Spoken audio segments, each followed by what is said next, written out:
السلام عليكم ورحمة الله وبركاته. سودو هذا أصحاب تقاليق ما شاء الله تبارك الله. ولا شنو كنورة كسودو هذا أصحابي بادي سكراب هوم ميد بادي سكراب كيف سمي سنينا وحركيسين والتمر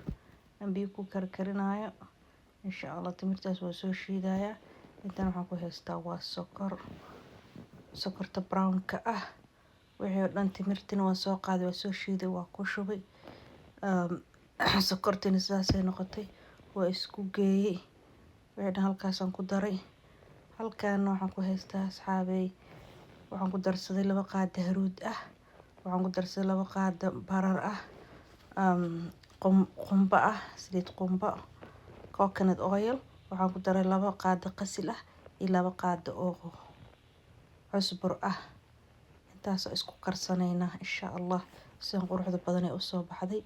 saliidii soo dhalaysa ma jeedaan waxa malaysa xalwo camal sideeda camal saliid u soo dhalinaysa ma sha Allah jirka aad ay u qurux badnaysa kaal iska arag waxay ka qaadaysa qaleelka dhan u soo